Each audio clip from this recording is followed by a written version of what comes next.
Praise the Lord. വേഗം വരുന്ന കർത്താവായ യേശുക്രിസ്തുവിന്റെ നാമത്തിൽ എല്ലാ വിശുദ്ധന്മാർക്കും സ്നേഹവന്ദനം. കർത്താവിൻ്റെ കൃപയാൽ നമുക്കൊരു ദിവസം കൂടി കർത്താവ് ദാനമായി തന്നു. നമുക്ക് ഈ ലോകയാത്രയിൽ ലഭിക്കുന്ന ഓരോ ദിനങ്ങളും എണ്ണപ്പെടേണ്ടവയാണ്. വളരെ ശ്രദ്ധയോടെ കഴിച്ചു കൂട്ടേണ്ടതാണ്. കാരണം നമുക്ക് സമയത്തിൻ്റെ മഹത്വം അറിയാം. നമ്മുടെ സമയത്തിന് പോലും ഒരു ദിവസം കണക്ക് കൊടുക്കേണ്ട ഒരു ദിവസമുണ്ട്. അപ്പോൾ എല്ലാവർക്കും 24 മണിക്കൂർ ലഭിക്കുന്നു. ആ 24 മണിക്കൂർ നമ്മളത് എങ്ങനെ ഉപയോഗിക്കുന്നു എന്നുള്ളത് ചിന്തനീയമാണ്. അത് ചിന്തിക്കേണ്ടതാണ്. അത് വ്യർത്ഥമാക്കി കളയാൻ പാടില്ല. അപ്പോൾ ഇന്ന് നമുക്ക് തിരുവചനത്തിലൂടെ പ്രോത്സാഹനം ലഭിക്കുവാനായിട്ട് ദൈവം നമുക്ക് അവസരം തന്നിരിക്കുക. അപ്പോൾ ഇന്നലെ നമ്മൾ കണ്ടത് ഒരു ക്രിസ്തീയ ജീവിതം എന്നുള്ളത് അത് ദൈവത്തെ മഹത്വപ്പെടുത്തുന്ന ഒരു ജീവിതമായിരിക്കണം.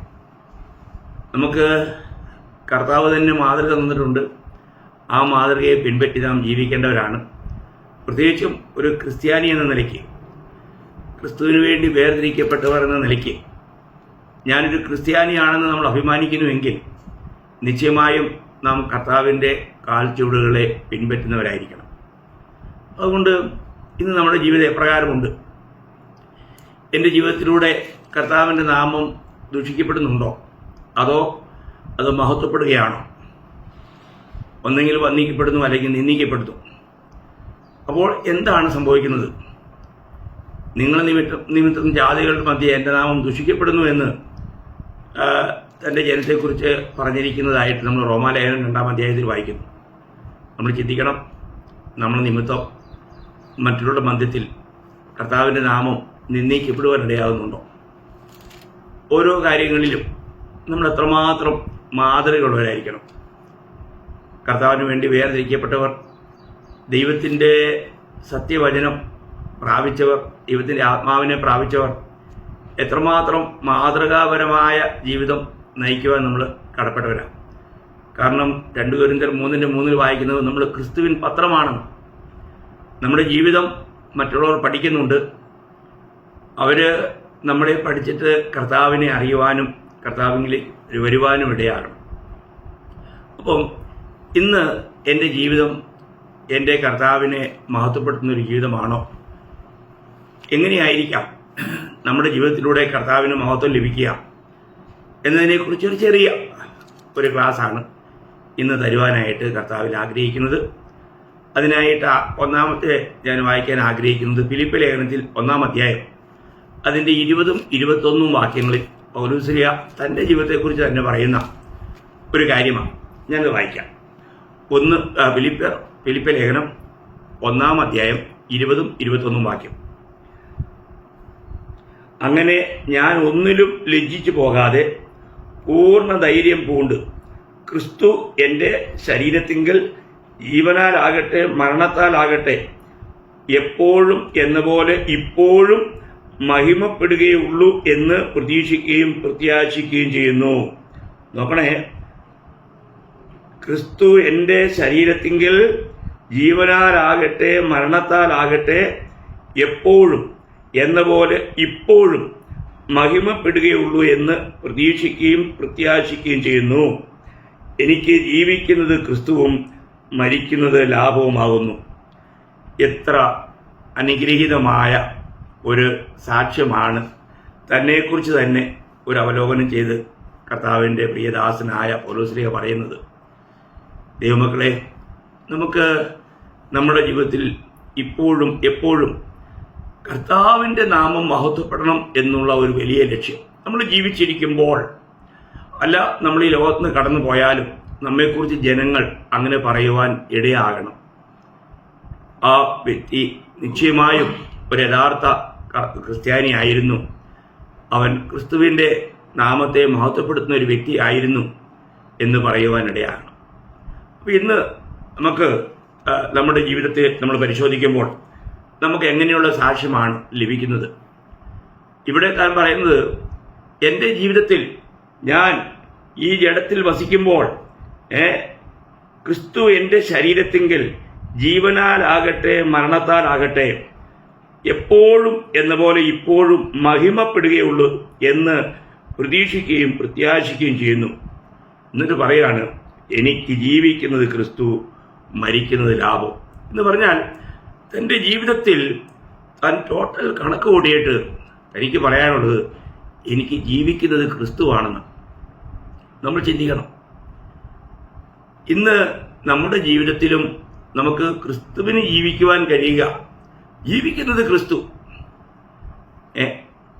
ഇതേ കാര്യം തന്നെ താൻ ഗലാത്യ ലേഖനത്തിൽ 2-ാം അധ്യായം 20-ാം വാക്യത്തിൽ താൻ അതിനെക്കുറിച്ച് പറഞ്ഞിരിക്കുന്നത് വളരെ സുപരിചിതമായ ഒരു വാക്യമാണ്. 2:20 ഞാൻ ക്രിസ്തുവിനോടുകൂടെ ക്രൂശിക്കപ്പെട്ടിരിക്കുന്നു, ഇനി ജീവിക്കുന്നത് ഞാനല്ല, ക്രിസ്തു അത്രേ എന്നിൽ ജീവിക്കുന്നു.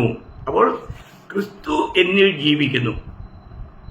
അതാണ് പൗലോസ് ഇവിടെയും പറയുന്നത്, എനിക്ക് ജീവിക്കുന്നത് ക്രിസ്തു. ക്രിസ്തു എന്നിൽ ജീവിക്കുന്നുണ്ടോ എന്നുള്ളതാണ് നമ്മൾ ചിന്തിക്കുന്നത്. അതാണ് യഥാർത്ഥത്തിലുള്ള നമ്മുടെ ഒരു ആരാധനാ ജീവിതം. നമ്മുടെ ഹൃദയത്തിൽ യേശുവിനെ കർത്താവായി വിശദീകരിച്ചുകൊണ്ട് ജീവിക്കുന്ന ഒരു ജീവിതം. 1 പത്രോസ് 3:15 നമ്മൾ പ്രത്യേകം ശ്രദ്ധിക്കണം. ഇന്ന് കർത്താവിന് കർത്തൃത്വം കൊടുത്തുകൊണ്ട് നമ്മൾ ജീവിക്കുന്നുവെങ്കിൽ അത് നാം ക്രിസ്തുവിന് ജീവിക്കുന്ന ഒരു ജീവിതമാണ്. അങ്ങനെയുള്ള ഒരു ജീവിതത്തിലൂടെയാണ് കർത്താവിന് മഹത്വം ഉണ്ടാകുക. അപ്പം നമ്മൾ ഇന്ന് ഈ ജഡത്തിൽ വസിക്കുമ്പോൾ എപ്പോഴും നമ്മളൊരു കാര്യം മനസ്സിലാക്കേണ്ടത്, പൗലോസ്ലീഹ 1 കൊരിന്ത്യർ 6-ാം അധ്യായം 19-20 വാക്യം വായിക്കുമ്പോൾ നമുക്ക് അവിടെ വായിക്കാൻ കഴിയുന്നത് 1 കൊരിന്ത്യർ അതിൻ്റെ 6-ാം അധ്യായം അതിൻ്റെ 19-20 വാക്യം. ദൈവത്തിന്റെ ദാനമായി നിങ്ങളിൽ ഇരിക്കുന്ന പരിശുദ്ധാത്മാവിന്റെ മന്ദിരമാകുന്നു നിങ്ങളുടെ ശരീരമെന്നും നിങ്ങളെ വിലയ്ക്ക് വാങ്ങിയിരിക്കാൻ നിങ്ങൾ താന്താങ്ങൾക്കുള്ളവരല്ല എന്നും അറിയുന്നില്ലയോ? ആകയാൽ നിങ്ങളുടെ ശരീരം കൊണ്ട് ദൈവത്തെ മഹത്വപ്പെടുത്തുവിൻ. അപ്പോൾ ഇവിടെ പൗലോസ് പറയുന്നത് എന്താണ്? നിങ്ങൾ താന്താങ്ങൾക്കുള്ളവരല്ല എന്ന് അറിയുന്നില്ലയോ?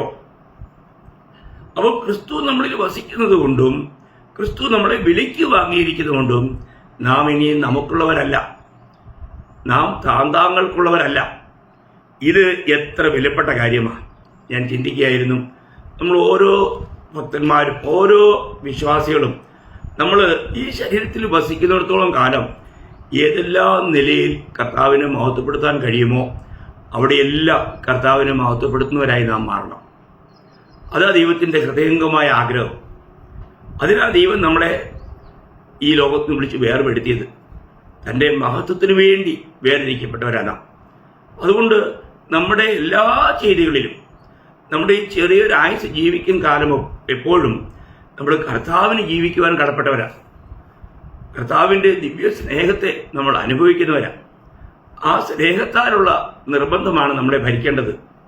അപ്പോൾ ഓരോ ദിവസവും നമുക്ക് ഈ കർത്താവിനോട്, കർത്താവ് എന്നെ രക്ഷിച്ചു, എന്നെ വീണ്ടെടുത്തു, ഞാൻ കൃപയാൽ രക്ഷിക്കപ്പെട്ട ഒരു പാപിയാണ്, അത് അല്ലായിരുന്നെങ്കിൽ ഞാൻ നിത്യാഗ്നിക്ക് മാത്രം യോഗ്യനായിരുന്നു.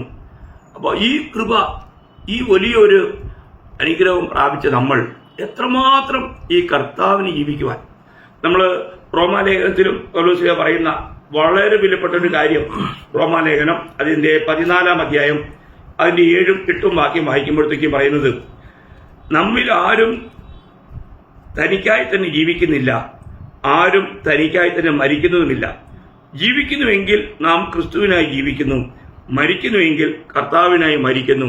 അതുകൊണ്ട് ജീവിക്കുന്നുവെങ്കിലും മരിക്കുന്നുവെങ്കിലും നാം കർത്താവിനുള്ളവർ തന്നെ. എത്ര നല്ല കണക്കൂട്ടില്ല, എത്ര ശ്രേഷ്ഠമേറിയ കാര്യമാണ്. നമ്മുടെ ജീവിതത്തിൽ നമ്മളെ തന്നെ ഒന്ന് പരിശോധിക്കുമ്പോൾ നമുക്ക് ഇങ്ങനൊരു സാക്ഷ്യം പറയാൻ കഴിയുമോ? നമ്മളിൽ ആരും നമുക്കായി തന്നെ ജീവിക്കുന്നില്ല. നമ്മൾ ഇന്നലെ അവസാനം പറഞ്ഞ് നിർത്തിയപ്പോഴത്തേക്ക് ഞാൻ പറയുണ്ടായി, ഫിലിപ്പിനോട് പറയുമ്പോൾ ഓരോരുത്തരും ക്രിസ്തുവിന്റെ കാര്യമല്ല സ്വന്തം കാര്യം അത്രയും നോക്കുന്നു എന്ന് ഞാൻ ഇന്നലെ ഫിലിപ്പിയർ 2:21 നിന്നും വായിച്ച് കേൾപ്പിക്കുകയുണ്ടായി. പ്രിയമുള്ളവരെ, അങ്ങനെ ജീവിക്കാനുള്ള ജീവിതമാണോ ക്രിസ്ത്യ ജീവിതം? ഒരിക്കലുമല്ല. ഞാനൊരു ക്രിസ്ത്യാനിയാണെന്ന് പറയുമ്പോൾ നമ്മുടെ ജീവിതം എപ്പോഴും ക്രിസ്തുവിന് വേണ്ടി, ക്രിസ്തുവിനെ പ്രതിബിംബിക്കുന്ന, ക്രിസ്തുവിന്റെ പത്രമായി, ക്രിസ്തുവിന്റെ ജ്ഞാനത്തിന്റെ സുഗന്ധം പരത്തുന്നവരായി ജീവിക്കുവാൻ വേണ്ടി വേർതിരിക്കപ്പെട്ടവരാണ്. അതുകൊണ്ട് നിശ്ചയമായിട്ടും നമ്മുടെ ജീവിതത്തെ നമ്മൾ പരിശോധിക്കണം. തിരുവചനത്തിൽ പറയുന്ന പ്രകാരത്തിൽ തന്നെ ഞാൻ നേരത്തെ ഒരു ദിവസം പറഞ്ഞല്ലോ, നമ്മൾ തൂക്കുകെട്ട ദൈവവചനമാകുന്ന തൂക്കുകെട്ട പിടിച്ച് നമ്മൾ ഓരോ ദിവസവും പണിയണം, നേരെ തന്നെ പണിയണം. അങ്ങനെയല്ലെങ്കിൽ അത് ഇടിഞ്ഞു പോകാൻ ഇടയായിത്തീരും. വളരെ വിലപ്പെട്ട കാര്യമല്ല ദൈവമക്കളെ. നമ്മൾ നമ്മുടേതായിരിക്കുന്ന കണക്കൂട്ടുകളിൽ തെറ്റിപ്പോയാൽ നിത്യതയിൽ വലിയ നഷ്ടമുണ്ടാവും. അത് വലിയ തീരാ നഷ്ടമായിരിക്കും. അപ്പോൾ ഇവിടെ നമ്മൾ ആരും തനിക്കായിട്ട് അത് ജീവിക്കുന്നില്ല. നമ്മുടെ ജീവിതവും മരണവും എല്ലാം ക്രിസ്തുവിനായിട്ടാണ്. കാരണം കർത്താവ് നമ്മളെ വിലയ്ക്ക് വാങ്ങി. ഈ ചെറിയൊരു ജീവിതത്തിൽ നമ്മൾ എത്രമാത്രം നന്ദിയുള്ള ഹൃദയമുള്ളവരായിരിക്കണം. ആ നന്ദിയുള്ള ഹൃദയം ഇന്ന് അനേകർക്കും ഈ രക്ഷ എന്ന് പറഞ്ഞാൽ മനുഷ്യരാസാധ്യമായിരുന്ന ഈ രക്ഷ ദൈവം നമുക്ക് ദാനമായി തന്നതുകൊണ്ട് അത് വിലയില്ലാത്തതല്ലല്ലോ. എത്ര വിലയുള്ള രക്ഷയാ ഇത്! ഒരു മനുഷ്യരും തന്റെ പരിശ്രമം കൊണ്ട് നേടാൻ കഴിയുന്നതാണോ? ഒരിക്കലുമല്ല. അപ്പോൾ ദൈവം തന്നെ ഒരുക്കിയ ഇത്ര വലിയ രക്ഷ അത് ദൈവം നമുക്ക് ദാനമായി തരുന്നുവെങ്കിൽ നമ്മൾ എത്രമാത്രം കർത്താവിനോട് കടപ്പാടുള്ളവരാണ്. നമ്മുടെ അവസ്ഥ എവിടെയായിരുന്നു പ്രിയമുള്ളവരെ? നമുക്കറിയാം, ഒരിക്കല് 10 കുഷ്ഠരോഗികളെ കർത്താവ് സൗഖ്യമാക്കി. അതിൽ ഒരുവൻ മാത്രം കർത്താവിന് മഹത്വം കൊടുക്കാൻ കടന്നു വന്നു. നമ്മൾ അത് ലൂക്കോസിന്റെ സുവിശേഷം 17-ാം അധ്യായം അതിൻ്റെ 11 മുതൽ 19 വരെയുള്ള വാക്യങ്ങളിൽ നമ്മൾ ആ ഭാഗം വായിക്കുന്നുണ്ട്. ഞാനതെല്ലാം വായിക്കുന്നില്ല. എങ്കിലും അവിടെ കർത്താവ് പറയുന്ന ഒരു കാര്യമുണ്ട്. പിന്നെ അതിൻ്റെ 17-ാം അധ്യായത്തിൻ്റെ ഞാൻ 15 മുതൽ വായിക്കാം. അവരിൽ ഒരുത്തൻ തനിക്ക് സൗഖ്യം വന്നത് കണ്ട് ഉച്ചത്തിൽ ദൈവത്തെ മഹത്വപ്പെടുത്തിക്കൊണ്ട് മടങ്ങി വന്ന് അവന് കാൽക്കൽ കവിഞ്ഞു വീണു. അവന് നന്ദി പറഞ്ഞു. അവനോ ശമര്യക്കാരനായിരുന്നു. 10 പേർ ശുദ്ധരായി തീർന്നില്ലയോ? 9 പേർ എവിടെ? ഈ അന്യജാതിക്കാരനല്ലാതെ ദൈവത്തിന് മഹത്വം കൊടുപ്പാൻ മടങ്ങി വന്നവരായി ആരെയും കാണുന്നില്ലല്ലോ എന്ന് പറഞ്ഞിട്ട് അവനോട്, എഴുന്നേറ്റ് പോയിക്കൊള്ളുക, നിന്റെ വിശ്വാസം നിന്നെ രക്ഷിച്ചിരിക്കുന്നു എന്ന് പറഞ്ഞു. അപ്പോൾ ഈ നന്ദി കൊടുക്കുവാൻ കടന്നു വന്നതുകൊണ്ട് ഈ സൗഖ്യം പ്രാപിച്ച വ്യക്തിക്ക് ആത്മരക്ഷയും കൂടെ കിട്ടി. എത്ര ഭാഗ്യവാ! അവന് കുഷ്ഠരോഗത്തിൽ നിന്നുള്ള വിടുതൽ മാത്രമല്ല, അവന് രോഗസൗഖ്യം മാത്രമല്ല, പാപത്തിന്റെ ശിക്ഷയിൽ നിന്നുള്ള വിടുതലോടെ ലഭിക്കാനിടയായി. നോക്കുക പ്രിയമുള്ളവരെ, നമുക്ക് നന്ദിയുള്ളൊരു ഹൃദയമുണ്ടോ? നമ്മൾ ദൈവത്തിന് എത്രമാത്രം നന്ദി കരയറ്റാൻ കടപ്പെട്ടവരാണ്. 103-ാം സങ്കീർത്തനം 2-ാം വാക്യത്തിൽ വായിക്കുന്നുണ്ട്, അവന്റെ ഉപകാരങ്ങൾ ഒന്നും മറക്കരുതെന്ന്. ഒരു ദിവസം നമ്മൾ പ്രാപിക്കുന്ന ഉപകാരങ്ങളെ എണ്ണി തീർക്കാൻ പറ്റുകയില്ല. അങ്ങനെയാണെങ്കിൽ നമ്മൾ ഇതെല്ലാം മറക്കാതെ ദൈവത്തിന് നന്ദി കരയറ്റാൻ കടപ്പെട്ടവരല്ലേ? നമുക്ക് എത്രമാത്രം കർത്താവിന് നന്ദി കരയറ്റാൻ കഴിയുന്നുണ്ട്? നിങ്ങൾ നന്ദിയുള്ളവരായിരിപ്പിൻ എന്ന് ദൈവത്തിന്റെ കൽപ്പനയാണ്. നമുക്ക് നന്ദി കരയറ്റാൻ കഴിയുന്നുണ്ടോ? ഓരോ ദിവസവും നമ്മൾ കർത്താവിനെ നമ്മൾ മഹത്വപ്പെടുത്തണം. നമ്മുടെ ജീവിതം, ഈ ചെറിയൊരു ആയുസ്, അത് കർത്താവിന് വേണ്ടി പ്രയോജനപ്പെടുത്തുന്നതായിരിക്കണം. അല്ല, കർത്താവിന് ഉപയോഗിക്കാൻ കഴിയുന്ന ഒരു പാത്രമായിരിക്കണം. പൗലോസ്ലീഹയെ കുറിച്ച് കർത്താവ് അപ്പോസ്തലപ്രവൃത്തി 9:14 പറഞ്ഞല്ലോ, ഞാൻ തിരഞ്ഞെടുത്ത പാത്രം. അപ്പം കർത്താവ് തിരഞ്ഞെടുത്ത പാത്രം കർത്താവിന്റെ മഹത്വത്തിന് വേണ്ടി ഉപയോഗിക്കാനാണ്. അപ്പോൾ ഇന്ന് കർത്താവിന് നമ്മളെ ഉപയോഗിക്കാൻ കഴിയുന്നുണ്ടോ? അതാണ് നിത്യതയിലെ നമ്മുടെ മുതൽക്കൂട്ട്. നമ്മൾ എന്തെങ്കിലും പ്രവർത്തിച്ചതല്ല, കർത്താവ് നമ്മിലൂടെ പ്രവർത്തിക്കുവാനായിട്ട് നമ്മളെ തന്നെ വിധേയപ്പെടുത്തുമ്പോൾ, സമർപ്പിക്കുമ്പോൾ കർത്താവ് ചെയ്യുന്ന ആ പ്രവൃത്തികൾക്കാണ് യഥാർത്ഥത്തിൽ നമുക്ക് ലഭിക്കാൻ പോകുന്ന പ്രതിഫലം. കാരണം നമ്മൾ ഈ ലോകയാത്രയിൽ, നമ്മൾ ഈ ജഡത്തിൽ വസിക്കുമ്പോൾ നമുക്ക് നമ്മുടേതായിട്ട് എന്തെങ്കിലും നല്ല ചെയ്യാൻ പറ്റുമോ? ഇല്ല. കർത്താവ് നമ്മളിൽ ചെയ്യുന്ന പ്രവൃത്തിയാണ്. നമ്മുടെ ഈ ജഡത്തിൽ ഒരു നന്മയും വസിക്കുന്നില്ല. അപ്പോൾ നമുക്ക് ഈ ജഡത്തെ പോലും ദൈവത്തിന്റെ കരങ്ങളിലേക്ക് നമ്മൾ സമർപ്പിച്ച് ഏൽപ്പിക്കുമ്പോൾ ദൈവത്തിന് തന്റെ മഹത്വത്തിന് വേണ്ടി നമ്മളെ ഉപയോഗിക്കാനായിട്ട് കഴിയും. ആ നിലയിൽ നമ്മൾ ഉപയോഗിക്കപ്പെടണം. അങ്ങനെ നമ്മൾ കർത്താവിന് ജീവിക്കുന്നവരായി തീരണം. അതല്ലേ പൗലോസ്ലീഹ പറയുന്നത്, ഞാനല്ല ക്രിസ്തു അത്രേ എന്നിൽ ജീവിക്കുന്നു എന്ന് വെച്ചാൽ, അപ്പോഴും താൻ ഈ ജഡത്തിൽ താൻ ജീവിക്കുമ്പോൾ കർത്താവിന് തന്നെ ഏൽപ്പിച്ചു കൊടുത്തൊരു അനുഭവമാണ്. താൻ സംസാരിക്കുമ്പോൾ തന്നിലൂടെ കർത്താവ് സംസാരിക്കുകയായിരുന്നു. നമ്മൾ ഇതിനു മുൻപും യോഹന്നാൻ 14:10 പറഞ്ഞില്ലേ, എന്നിൽ വസിച്ചുകൊണ്ട് പിതാവ് തന്റെ പ്രവൃത്തി ചെയ്യുന്നു, പിതാവാണ് നിങ്ങളോട് സംസാരിക്കുന്നത് എന്ന് കർത്താവ് പറഞ്ഞതുപോലെ നമ്മളിൽ കർത്താവ് വസിച്ചുകൊണ്ട് കർത്താവ് മറ്റുള്ളവരോട് ഇടപെടുവാനായിട്ട് നമ്മൾ ഏൽപ്പിച്ചു കൊടുക്കണം. അതാണ് കർത്താവ് നമ്മളിൽ നിന്ന് ആഗ്രഹിക്കുന്നത്. അങ്ങനെയാണ് കർത്താവ് മഹത്വം എടുക്കുന്നത്. അപ്പോൾ കർത്താവിന് നമ്മളിലൂടെ പ്രവർത്തിക്കുവാൻ കഴിയുന്നുവെങ്കിൽ അതിനേക്കാൾ അനുഗ്രഹമായ ഒരു പദവി നമുക്കില്ല. അപ്പൊ ഇന്ന് എന്നിലൂടെ കർത്താവിന് പ്രവർത്തിക്കാൻ കഴിയുന്നുണ്ടോ? അതും നമ്മൾ ചെയ്യുമ്പോൾ തന്നെ ആ ദൈവ സ്നേഹത്തിൽ നിർബന്ധിതരായിട്ടായിരിക്കണം. നമ്മൾ ചിന്തിക്കുക, ആ കുഷ്ഠരോഗിക്ക് എന്ത് സന്തോഷമാണ്, ഓ എനിക്ക് കർത്താവ് സൗഖ്യം തന്നു, താൻ എന്തുമാത്രം സന്തോഷവാനായിട്ടാണ് ദൈവത്തിലേക്ക് വരുന്നത്. നമുക്ക് അങ്ങനെ ഒരു സന്തോഷമുണ്ടോ? എന്നെ രക്ഷിച്ച എന്റെ കർത്താവിനെ സേവിക്കുന്നതിൽ എനിക്ക് സന്തോഷമുണ്ടോ? ഞാൻ യഥാർത്ഥത്തിൽ ദൈവസ്നേഹത്തിൽ എനിക്കത് ചെയ്യാൻ കഴിയുന്നുണ്ടോ? നമുക്കറിയാം 2 കൊരിന്ത്യർ അതിന്റെ 5-ാം അധ്യായം 14-15 വാക്യം വായിക്കുമ്പോൾ അവിടെ നമ്മൾ വായിക്കുന്നത് എന്തുവാ? 2 കൊരിന്ത്യർ 5-ാം അധ്യായം അതിന്റെ 14-15 വാക്യം. ക്രിസ്തുവിന്റെ സ്നേഹം ഞങ്ങളെ നിർബന്ധിക്കുന്നു, ഒരുവൻ എല്ലാവർക്കും വേണ്ടി മരിച്ചിരിക്കെ എല്ലാവരും മരിച്ചുവെന്നും ജീവിക്കുന്നവർ ഇനി തങ്ങൾക്കായിട്ടല്ല തങ്ങൾക്ക് വേണ്ടി മരിച്ച് ഉയർത്തവനായിട്ട് തന്നെ ജീവിക്കേണ്ടതിന് അവൻ എല്ലാവർക്കും വേണ്ടി മരിച്ചു എന്നും ഞങ്ങൾ നിർണയിച്ചിരിക്കുന്നു. കേട്ടോ, അപ്പോൾ ഇതും എത്ര വിലപ്പെട്ട കാര്യമാണ്. നമ്മൾ ചിന്തിക്കണം. നമ്മുടെ ജീവിതത്തിൽ ഇവിടെ ഞാനല്ല, ക്രിസ്തു അത്രേ എന്നിൽ ജീവിക്കുന്നു. ക്രിസ്തു എന്നിൽ ജീവിക്കുന്നു. അപ്പോൾ ദൈവസ്നേഹം എന്നെ നിർബന്ധിക്കുന്നു. ഒരുവൻ എല്ലാവർക്കും വേണ്ടി മരിച്ചിരിക്കെ എല്ലാവരും മരിച്ചുവെന്ന്. അപ്പോൾ ക്രിസ്തു എന്നിൽ ജീവിക്കുന്നു. ഇത് വളരെ വിലപ്പെട്ടൊരു കാര്യമാണ്. നമ്മുടെ ജീവിതത്തിൽ ഇന്ന് കർത്താവ് എന്നിൽ ജീവിക്കുന്നു എന്ന് നമുക്ക് പറയുവാനായിട്ട് ഇടയാകണം. ഇന്ന് കർത്താവാണോ എന്നിൽ ജീവിക്കുന്നത്?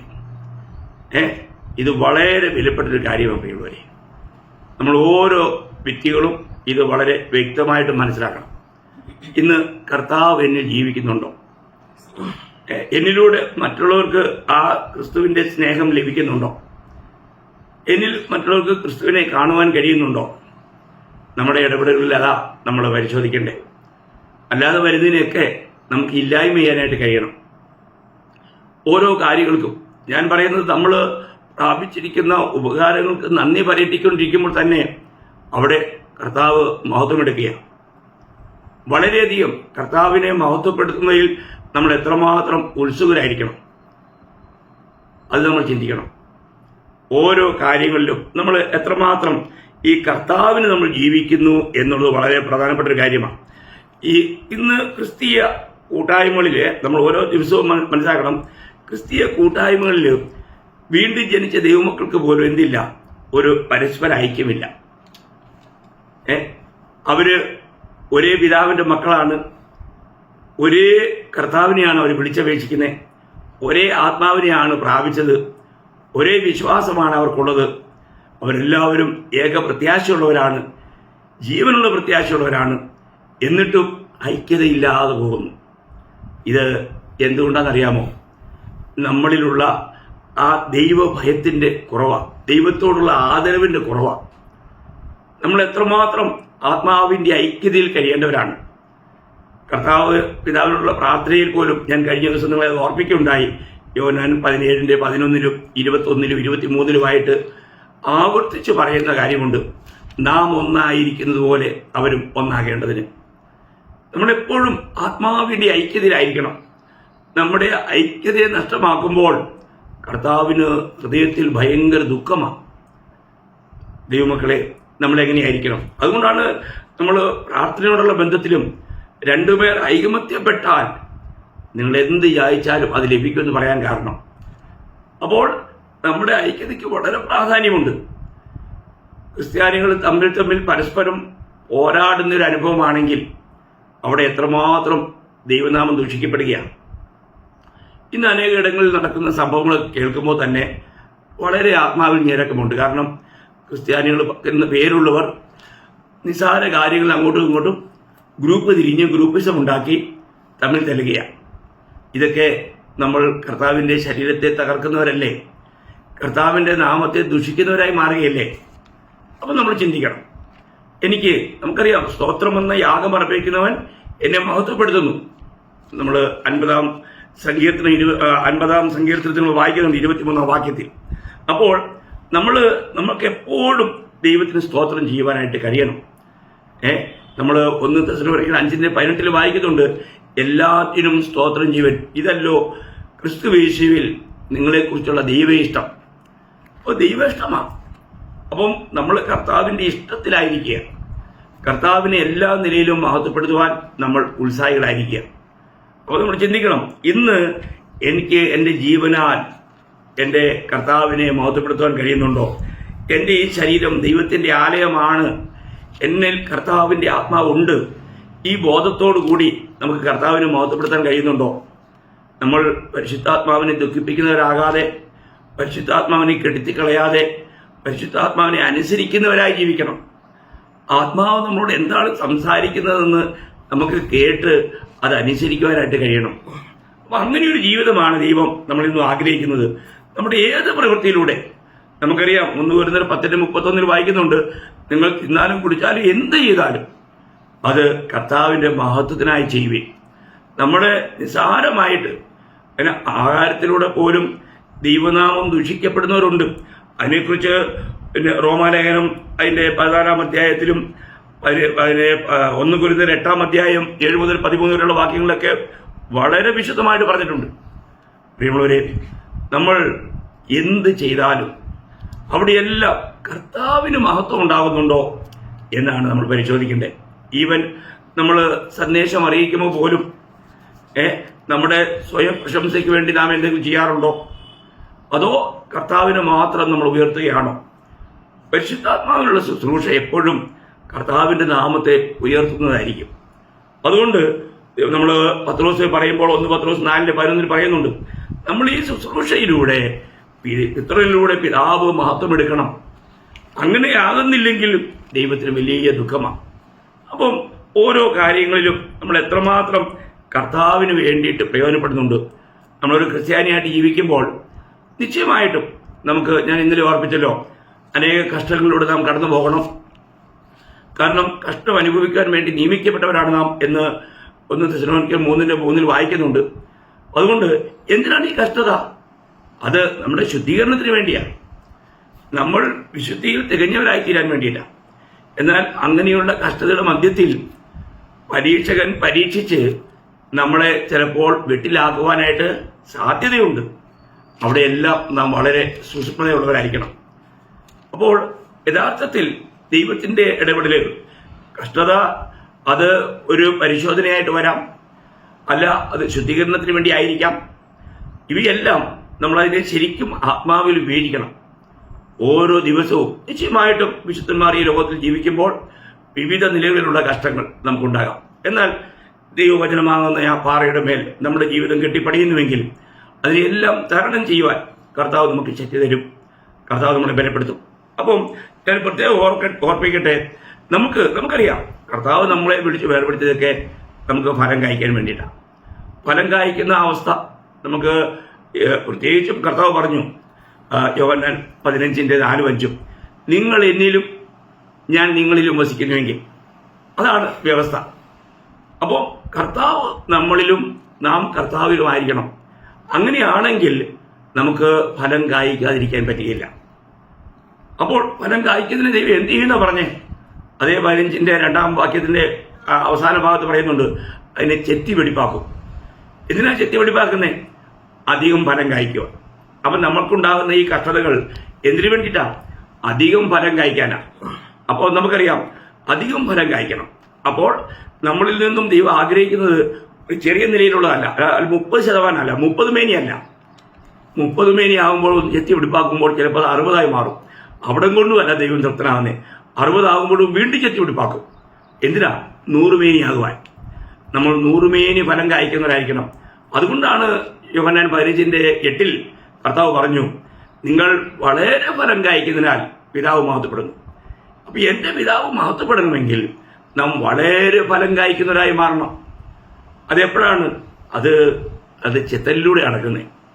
അത് നമുക്കുണ്ടാകുന്ന ചില പരീക്ഷകളിലൂടെ ശോധനകളിലൂടെ നടക്കുന്ന കാര്യമാണ്. അതുകൊണ്ട് അങ്ങനെയൊക്കെ വരുമ്പോൾ നമ്മൾ കൂടുതൽ കർത്താവിന് വേണ്ടി ഫലം കായ്ക്കുന്നവരായി മാറുന്നുണ്ടോ? ആ നിലയിൽ എന്നിലൂടെ കർത്താവിൻ്റെ നാമം മഹത്വപ്പെടുന്നുണ്ടോ എന്ന് നമ്മൾ പരിശോധിക്കണം. അപ്പോൾ എപ്പോഴും നമ്മൾ ആത്മാവിലായിരിക്കുവാൻ, ദൈവത്തിന് ഫലം കായ്ക്കുന്നവരായിരിക്കുവാൻ, നിങ്ങൾ പോയി ഫലം കായ്ക്കേണ്ടതിന്. അപ്പോൾ നമ്മളിൽ ഒന്ന് ആത്മാവിൻ്റെ ഫലമുണ്ടായിരിക്കണം, വെളിച്ചത്തിൻ്റെ ഫലമുണ്ടായിരിക്കണം, മാനസാന്തരത്തിൻ്റെ ഫലമുണ്ടായിരിക്കണം. നമുക്ക് ഒപ്പം തന്നെ നമുക്ക് അനേക ആത്മാക്കളെ ക്രിസ്തുവിലേക്ക് നേടുന്ന, അങ്ങനെ ആത്മാക്കളെ നേടുന്ന ഫലം. ഞാൻ നിങ്ങളെ മത്സ്യം പിടിക്കുന്നവരല്ല, മനുഷ്യരെ പിടിക്കുന്നവരാക്കാം. ദൈവം പ്രതീക്ഷിക്കുന്ന ആ ഫലവും നമ്മളെ കാണണമെന്ന് ദൈവം ആഗ്രഹിക്കുന്നത്. ഇന്ന് നമ്മുടെ ജീവിതം പരിശോധിക്കുമ്പോൾ ഇങ്ങനെയുള്ള ഫലങ്ങളൊക്കെ നമ്മിലുണ്ടോ? ആ നിലയിൽ ദൈവത്തിന് നമ്മളെ ഉപയോഗിക്കാൻ കഴിയുന്നുണ്ടോ? നമ്മളെ ഏൽപ്പിച്ചു കൊടുക്കുന്നുവെങ്കിൽ നിശ്ചയമായും, കാരണം എന്നിൽ വസിച്ചിട്ടല്ലാതെ നിങ്ങൾക്ക് ഒന്നും ചെയ്യാൻ, അല്ലെങ്കിൽ ശരിയായ നിലയിലുള്ള ഫലം കായ്ക്കാൻ കഴിയില്ലെന്ന്. അതല്ലേ എൻ്റെ സത്യം. അപ്പോൾ ഞാൻ ഇന്ന് കർത്താവിൽ തന്നെയാണോ വസിക്കുന്നത്? കർത്താവിൽ നിന്നും അന്യപ്പെട്ടു പോകാനായിട്ട് എന്തെങ്കിലും തെറ്റായ വിചാരങ്ങൾ പോലും നമ്മളെ കർത്താവിൽ നിന്ന് അകറ്റും. ഞാൻ ഈ പറയുന്ന അർത്ഥം രക്ഷനഷ്ടമാകുന്നല്ല, എന്നാൽ ഒരു നിഷ്ഫല അവസ്ഥയിലേക്ക് ആ വ്യക്തി മാറിപ്പോകാം. മറ്റുള്ളവരെ കുറിച്ചുള്ള കയ്പും കുന്നായ്മയും പരാതിയും അങ്ങനെയുള്ള കഠിന ഹൃദയം നമ്മളിൽ ഉണ്ടായാൽ നമ്മൾ കർത്താവിൻ്റെ ജീവനിൽ നിന്ന് അകന്നു പോകും. കർത്താവിൽ നിന്നും ഫലം നൽകാത്തൊരവസ്ഥയിലേക്ക് നാം മാറിപ്പോകും. അങ്ങനെ ഒരു അനുഭവമായി കഴിഞ്ഞാൽ അവർക്ക് ഈവൻ സന്തോഷിക്കാൻ പോലും കഴിയില്ല. കാരണം ആത്മാവിലാണെങ്കിലല്ലേ സന്തോഷിക്കാൻ പറ്റൂ. ക്രിസ്തുവുമായിട്ടുള്ള യഥാർത്ഥ ബന്ധമില്ലെങ്കിൽ അവിടെ സന്തോഷിക്കാൻ കഴിയില്ല. അപ്പോൾ നമ്മൾ പരിശോധിക്കണം, നമ്മുടെ ജീവിതം ഇന്ന് യഥാർത്ഥമായും കർത്താവിന് ഫലം കായ്ക്കുന്ന ഒരവസ്ഥയാണോ? കർത്താവിൽ വസിക്കുന്നുണ്ടോ? ഈ ഫലം കൊടുക്കാൻ വേണ്ടിയിട്ടാണ് പൗലോസ് പറയുന്നത് 1 കൊരിന്ത്യർ 15:31 ഞാൻ ദിവസേന മരിക്കുന്നു എന്ന് പറഞ്ഞാൽ, നമ്മളിൽ ദൈവഹിതത്തിന് യോഗ്യമല്ലാത്തത് കാണുമ്പോൾ അതിനെ മരിപ്പിക്കുവാനും അതിനെ മരിക്കുവാനും നമ്മൾ കഴിയണം. എങ്കിൽ മാത്രമേ നമ്മൾ കർത്താവിനെ പറഞ്ഞില്ലേ, യോഹന്നാൻ 12:24 ഗോതമ്പ് മണി നിലത്ത് വീണ് ചാകുന്നില്ല എങ്കിൽ തരിയായിരിക്കും, ചത്തുവെങ്കിലോ വളരെ ഫലം കായ്ക്കുന്ന. അപ്പൊ ഈ വളരെ ഫലം കായ്ക്കുന്ന അനുഭവത്തിലേക്ക് നമ്മൾ വരണമെങ്കിൽ ദൈവഹിതത്തിന് വിരുദ്ധമായിട്ടുള്ള എല്ലാം മരിപ്പിക്കുവാനും ഉരിഞ്ഞു കളയുവാനും നീക്കിക്കളയുവാനും ഒക്കെ നമ്മൾ തയ്യാറാകണം. അപ്പം നമ്മൾ രക്ഷിക്കപ്പെട്ട നമ്മൾ വിശുദ്ധീകരണത്തിൽ വളരണം. ഓരോ ദിവസവും ഈ വളർച്ച ദൈവം നമ്മളിൽ ആഗ്രഹിക്കുന്നുണ്ട്. അപ്പോൾ നമ്മൾ ചിന്തിക്കണം, നമുക്കിന്ന് യഥാർത്ഥമായും ദൈവവചനത്തിന്റെ സത്യത്തിൽ നിൽക്കുവാൻ, ദൈവത്തിന് വേണ്ടി ഫലം കായ്ക്കുവാൻ, കർത്താവിനെ മഹത്വപ്പെടുത്തുന്ന നയിക്കുവാൻ എനിക്ക് കഴിയുന്നുണ്ടോ? ഏതവസ്ഥയിലും എന്നിലൂടെ കർത്താവ് മഹത്വപ്പെടണമെന്നുള്ളതാണോ നമ്മുടെ ജീവിത ലക്ഷ്യം? അതോ നമ്മൾ ഈ ലോകത്തിൻ്റെ നേട്ടങ്ങൾക്ക് വേണ്ടി നമ്മളെ ആക്കി വെച്ചിരിക്കുന്നിടത്ത് അവിശ്വസ്തരായി തീർന്ന് നമ്മൾ വഞ്ചിക്കപ്പെടുകയാണോ? നമ്മളെ തന്നെ നമ്മൾ പരിശോധിക്കണം ദൈവമക്കളെ. ഇതൊരു വഞ്ചനയുടെ ലോകമാണ്. ഏത് വ്യക്തിയും വഞ്ചിക്കപ്പെടാം.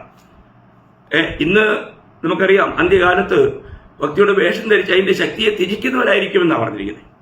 അപ്പോൾ 2 തിമോത്തി 3:5 നിങ്ങൾക്കറിയാമത്. അപ്പോൾ നമ്മൾ ചിന്തിക്കണം, നമ്മൾ ഒരു വേഷഭക്തിയല്ല, നമുക്ക് യഥാർത്ഥമായിട്ടും നമ്മുടെ ജീവിതം കർത്താവിന് പ്രയോജനമായി തീരണം.